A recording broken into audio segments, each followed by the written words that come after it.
जय हिंद महारथियों। मैं सूरज कुमार और आपका स्वागत है रीडिंग प्लेस में। तो चलिए स्टार्ट करते हैं आज का अपना एमसीक्यू वाला क्लास, जो कि हिस्ट्री का है। और ये जो है सो पार्ट 8 है, यानी कि 8वां पार्ट है। इससे पहले 7 पार्ट कंप्लीट हो चुका है। ठीक है, तो ये जो यहाँ पे अपने लोग जो एमसीक्यू का जो सीरीज कर रहा है किस किस एग्ज़ाम के लिए होता है, तो ये एक तरह से आपको जो है रेलवे के लिए, दरोगा के लिए, बीपीएससी के लिए, बीएसएससी के लिए और यहाँ पर कि एसएससी के लिए भी जो है सो बहुत ही इम्पोर्टेंट है। और जो छोटा मोटा एग्ज़ाम सब जो रहता है, जिसको भी आप छोटा मोटा एग्ज़ाम मानते हैं, वो सभी के लिए इम्पोर्टेंट है। ठीक है, तो चलिए बिना देर किए हुए स्टार्ट करते हैं आज का अपना ये क्लास। तो अगर क्लास अच्छा लगेगा तो इसको लाइक कर दीजिएगा, सब्सक्राइब कर दीजिएगा और शेयर भी कर दीजिएगा। ठीक है, तो चलिए स्टार्ट करते हैं। तो आज का पहला सवाल है आपका कि कांग्रेस के उदारवादी नेताओं की मुख्य मांग क्या थी। यानी कि कांग्रेस का जो उदारवादी नेता था तो उसका क्या मांग था, है ना। तो आपके सामने में यहाँ पे 5 ऑप्शन है। प्रशासनिक सुधार था, या उसके बाद क्या कर रहा है, विधान परिषद में चुनावी सिद्धांत के प्रारंभ था, उसके बाद है निष्ठावान चरित्र था, या उपयुक्त में से एक से अधिक, या उपयुक्त में से कोई नहीं। तो इसका आंसर हो जाएगा आपको उपयुक्त में से एक से अधिक, यानी कि option D. Option D is the right answer. तो ठीक है, तो चलिए इसका डिटेल में अब देख लेते हैं। तो इसका डिटेल है ना, कह रहा है यहाँ पे आंसर डी, कह रहा है कांग्रेस के उदारवादी नेताओं के मुख्य मांग थे। तो कांग्रेस 2 भागों में ना बटा था, एगो नरम दल और गरम दल। एक जो था सो नरम दल और एक जो था सो गरम दल था। तो नरम दल को ही जो है ना सो उदारवादी कहा जाता था। तो ठीक है, तो नरम दल को उदारवादी कहा जाता था, तो नरम दल के नेता को ही उदारवादी नेता कहा जाता था। ठीक है, तो देख लेते हैं यहाँ पे कि उनका मुख्य मांग क्या था। तो पहला है प्रशासनिक व राजनीतिक मांगों में सिविल सेवा के भारतीकरण और विधानसभाओं के विस्तार तथा चुनाव में हुए सदस्यों की सहायता की मांग थी। ठीक है, दूसरा नंबर न्यायिक अधिकारों को कार्यकारी अधिकारों से पृथक करना, यानी कि न्यायिक अधिकार और कार्यकारी अधिकार को पृथक करना था। उसके बाद है राज्य की ओर से कल्याणकारी कार्य की मांग की गई थी, यानी कि राज्य कार्य क्या कर रहा है, कल्याणकारी मांग, यानी कि कल्याणकारी कार्य करे राज्य। चलिए अब नेक्स्ट है चौथा में प्राथमिक शिक्षा के प्रसार तथा तकनीकी व उच्च शिक्षा के सुधार सुविधाएं बढ़ाने की मांग थी। सिंचाई योजना, कृषि बैंकों की स्थापना की मांग थी। उसके बाद 5वां नंबर में है भारतीय सैनिकों को विदेशों में युद्ध के लिए नहीं भेजा जाना चाहिए। तो ये सारा का सारा मांग था। तो आप इसका समझ गए कि इसका आंसर क्या हो जाएगा, option D is the right answer. तो चलिए नेक्स्ट सवाल पे आप चलते हैं। नेक्स्ट सवाल है आपका, कांग्रेस ने अपने पतन की ओर लड़खड़ा रही है। यानी कि कांग्रेस जो है सो अपने पतन की ओर लड़खड़ा रही है, और मेरी यह भारत में रहते हुए बड़ी आशा यह रहेगी कि मैं इसके शांतिपूर्ण मृत्यु में सहयोग दूं।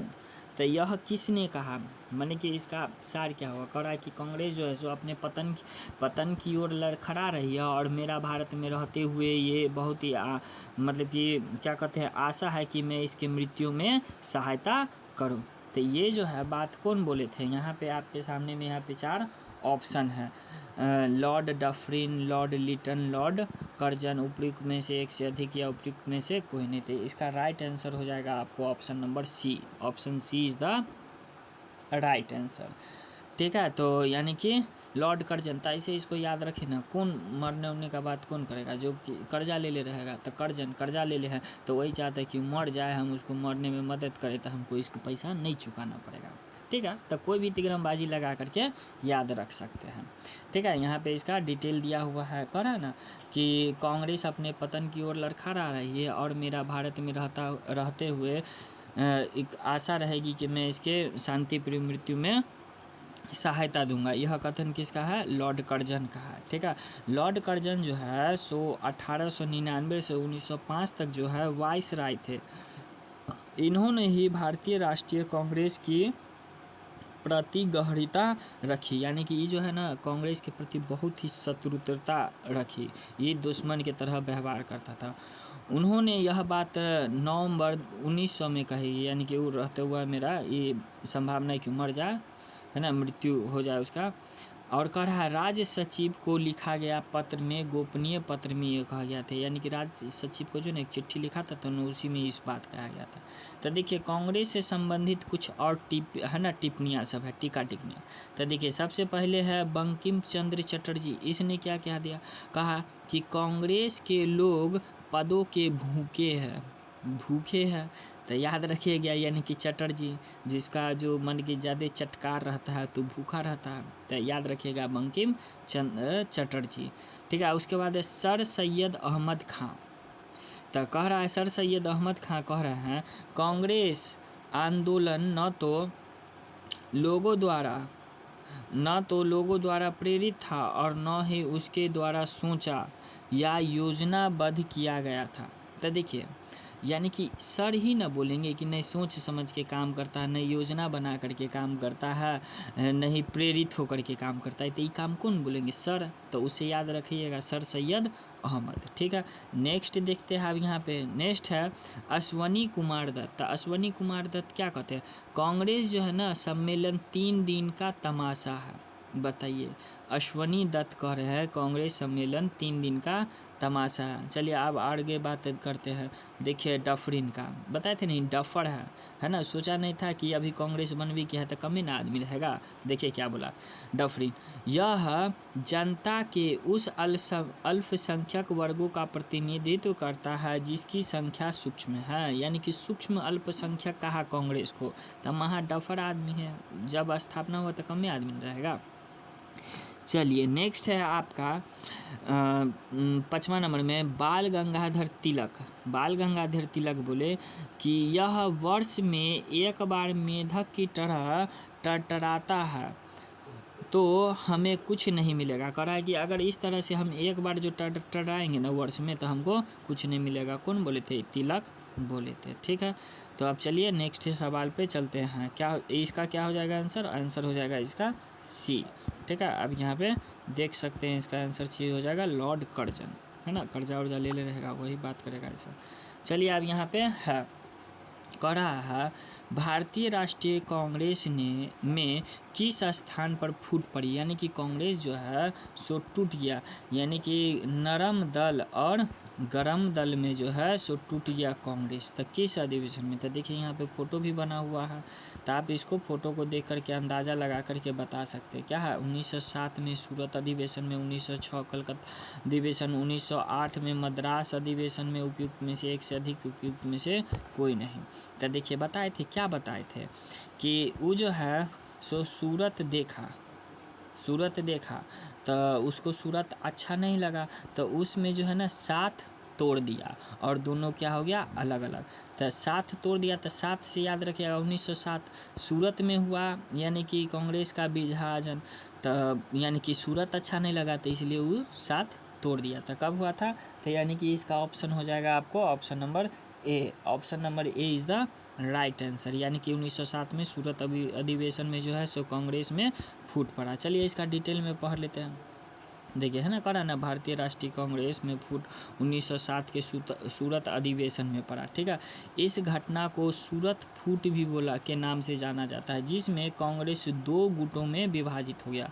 पहला कौन था? नरम दल, और दूसरा कौन था? गरम दल। तो नरम दल कौन था? जो संविधान तकनीक से धीरे धीरे सुधार चाहते थे, यानी कि संविधान के हिसाब से धीरे धीरे सुधार चाहते था। दूसरा था गरम पंथी, जो प्रत्येक कार्रवाई यानी कि गोली बारूद इस सब के द्वारा क्या करते थे? स्वराज मांग करते थे। थोड़ा सा और देखते हैं, यहाँ विभाजन में नरमपंथियों के नेता, नरमपंथी चाहता था गोपाल कृष्ण नेता बने, और गरमपंथी चाहते थे बाल गंगाधर तिलक बने। इसके बीच पे लेकर के जो है ना दोनों में मतभेद हो गया था। तो इस अधिवेशन का कौन किया था? तो रास बिहारी बोस किए थे। 1907 का जो सूरत अधिवेशन हो गया था तो 1907 में हो गया। तो इसे याद रखिएगा ना कि सूरत जो है ना सो रास नहीं आया बिहारी को, तो इसलिए साथ तोड़ दिया। तो ठीक है, तो दोनों याद रह जाएगा पूरा का पूरा। चलिए तो नेक्स्ट सवाल पे चलते हैं। तो नेक्स्ट सवाल है आपका यहाँ पे, हुंकार हिंदी साप्ताहिक पत्रिका के प्रकाशन से कौन संबंधित थे? यानी कि 3 नाम दिया हुआ है और ऑप्शन है आपके पास 5। तो देखिए किस तरह से पहले होता था।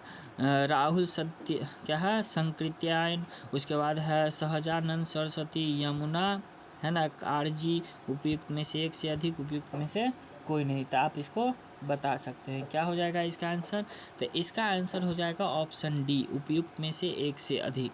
ठीक है, यानी कि तीनों के तीनों थे इसमें। तो चलिए इसके बारे में थोड़ा सा डिटेल से पढ़ लेते हैं। देखिए है ना, हुंकार एक हिंदी साप्ताहिक पत्रिका था जो पटना से, कहाँ से? पटना से प्रकाशित होता था। तो देखिए पटना ले लेते, ये बीपीएससी एग्जाम के लिए बहुत इंपॉर्टेंट हो गया हुंकार। साप्ताहिक पत्रिका था, तो ये भी पूछ लेते रहता था। इसका प्रकाशन 1940 में शुरू हुआ था और यह किसान आंदोलन का मुख्य पत्र बन गया था। स्वामी सहजानंद सरस्वती, राहुल सत्रिक्यायन, उसके बाद जो है यमुना कारजी, ये सभी जो है सो इस पत्र के प्रकाशन से संबंधित थे।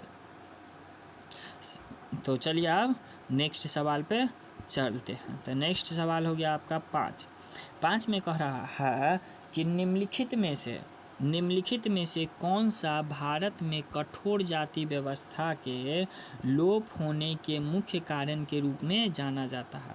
यानी कि कठोर जाति व्यवस्था जो है ना उसका लोप हो गया, तो उसके लिए क्या मतलब कि मुख्य कारण था? तो देखिए कठोर जाति था तो लोप हो गया, तो और अच्छी बात है। तो ठीक है, कौन कौन था? लेकिन ये आपके सामने में यहाँ पे 5 ऑप्शन है। कह रहा है साक्षरता एवं शिक्षा का विकास, सही है। सामाजिक सुधार एवं आर्थिक विकास, अब सामाजिक सुधार होगा तो जाति कठोरता का तो लोप होबे न करेगा। संविधान तथा इसकी आधारभूत संरचना, संविधान में भी बताया गया है कि जातिगत जो कठोरता दिले है वो नहीं रहेगा। ठीक है, यानी कि इसका ऑप्शन हो जाएगा डी, यानी कि ए बी सी दोनों सही हो जाएगा। ठीक है, तो चलिए अब इसके बारे में थोड़ा सा और डिटेल से देख लेते हैं। देखिए यहाँ पे आपका आंसर दिया हुआ है, तो अगर आप इसको पढ़ना चाहते हैं तो इसको पढ़ सकते हैं पॉज करके। ठीक है, तो चलिए नेक्स्ट सवाल पे आप चलते हैं। नेक्स्ट सवाल है आपका, नव भारत का पैगंबर किसे कहा जाता है? तो अगर इनका तो पहचानते हैं तो फोटो से उनका नाम जान सकते हैं आप। फिलहाल आपके सामने में यहाँ पे 4-5 ऑप्शन है। तो ठीक है, तो कौन सा हो जाएगा इसका? राजा राम मोहन राय होगा, या दयानंद सरस्वती होगा, या दादा भाई नौरोजी होंगे, उपयुक्त में से एक से अधिक, या उपयुक्त में से कोई नहीं। तो क्या हो जाएगा इसका सही आंसर? इसका सही आंसर हो जाएगा राजा राम मोहन राय। ठीक है, तो फोटो भी पहचानिए, इतना बार फोटो देखेंगे कि आप चिन जाएगा कि राजा राम मोहन राय कैसे थे। चलिए थोड़ा सा और डिटेल में पढ़ लेते। देखिए यहाँ पे कहा है ना, राजा राम मोहन राय को नव भारत का पैगंबर कहा गया है। उन्होंने भारतीय पुनर्जागरण का जनक भी माना जाता है, यानी कि भारतीय पुनर्जागरण का जनक भी माना जाता है किन्हें? राजा राम मोहन राय को। पुनर्जागरण मतलब क्या होता है, इसको वर्ल्ड हिस्ट्री जब पढ़ाएंगे तो वहाँ पे बताएंगे। थोड़ा सा अभी समझिए, पुनर्जागरण मतलब क्या होता है? फिर से जगना, पुनः जगना, है ना, यानी कि सोया हुआ था जगना नहीं। पुनर्जागरण मतलब होता है कि आदमी का सोचने समझने का तरीका का जो है सो विकास होना, तो उसी को कहा जाता था पुनर्जागरण। ठीक है, तो अभी यहाँ पे नेक्स्ट सवाल देख सकते हैं कि नेक्स्ट सवाल क्या हो सकता है इसका। नेक्स्ट सवाल है आपको, इसमें तो ये रही गया। हाँ देखिए, इसमें भी थोड़ा सा और दिए है। उन्होंने धार्मिक और सामाजिक कुरीतियों को दूर करने का काम किया, जैसे कि सती प्रथा का उन्मूलन किया। 1928 में जो है सो 1928 में 1828 में जो है ब्रह्म समाज का स्थापना भी किया था।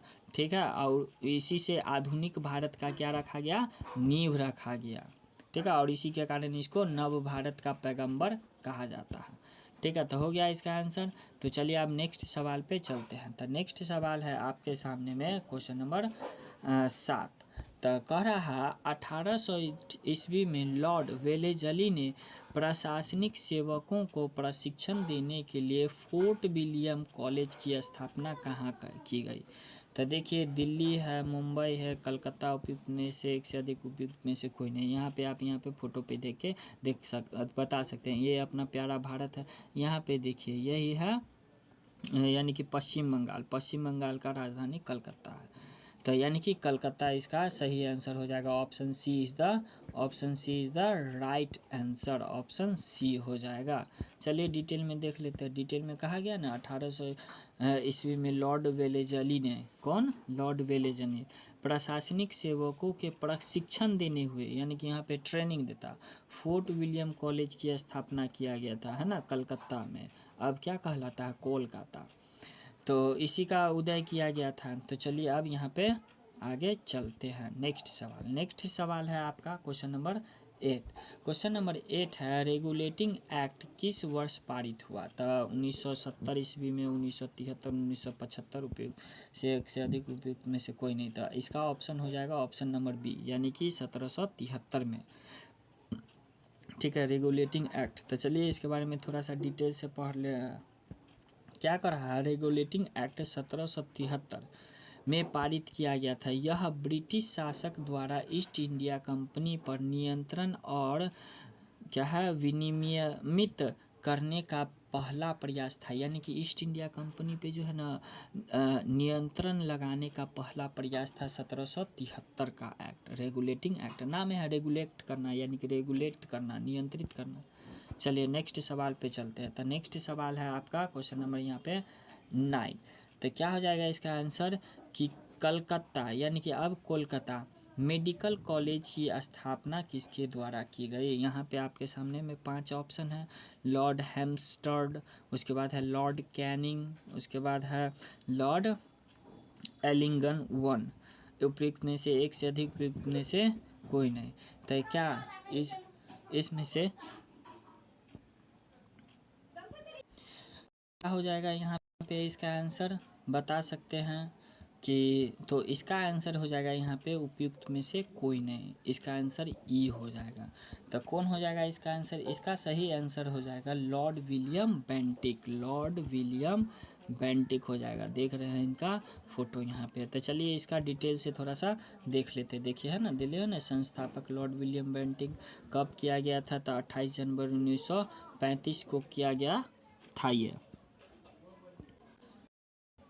तो चलिए अब नेक्स्ट सवाल पे चलते हैं। नेक्स्ट सवाल हो जाएगा आपका यहाँ पे सवाल नंबर 10।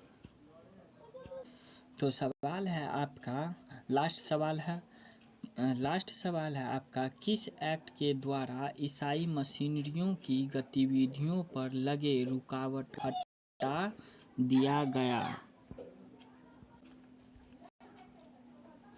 तो यहाँ पे आपके सामने में 4 ऑप्शन दिया हुआ है। A regulating act, Pitt's India act, उसके बाद है 1993 का चार्टर्ड एक्ट, उपयुक्त में से एक से अधिक या उपयुक्त में से कोई नहीं। तो इसका भी आंसर हो जाएगा आपको ऑप्शन नंबर ई, यानी कि उपयुक्त में से कोई नहीं। तो चलिए इसका डिटेल से पढ़ लेते हैं। देखिए कह रहा है ना, चार्टर्ड एक्ट 1813 के द्वारा जो है ईसाई मशीनरियों को जो रुकावट को हटा दिया गया। ठीक है, ये 1813 का एक्ट था। तो इसमें क्या हो गया? इसमें ईसाई मशीनरियों को जो है भारत में धर्म प्रचार करने और संस्था स्थापित करने का अनुमति दे दिया गया था। इसमें और क्या हुआ इस एक्ट में? तो व्यापारिक एकाधिकार को समाप्त कर दिया गया 1813 के द्वारा, है ना। किसके अलावा? तो चाय और चीनी के साथ व्यापार को छोड़ करके। दूसरा काम क्या किया गया? शिक्षा को बढ़ावा देने के लिए भारत में प्रति वर्ष 1 लाख रुपया खर्च करने का प्रावधान किया गया। ठीक है, तो इसका आंसर हो जाएगा यहाँ पे उपयुक्त में से कोई नहीं। तो चलिए आप नेक्स्ट चलते हैं। तो हो गया यहाँ पे ख़त्म। अगर आपको ये वीडियो अच्छा लगा हो तो इसको लाइक कर दीजिएगा, सब्सक्राइब कर दीजिएगा और शेयर भी कर दीजिएगा। और वीडियो से रिलेटेड कोई भी सुझाव देना हो तो उसे आप नीचे कमेंट बॉक्स में बता सकते हैं। ठीक है, उसको अगले वीडियो में सुधार किया जाएगा। तो आज की सेवा यहीं पर समाप्त करते हैं और मिलते हैं नेक्स्ट वीडियो में। तब तक के लिए जय हिंद, जय भारत।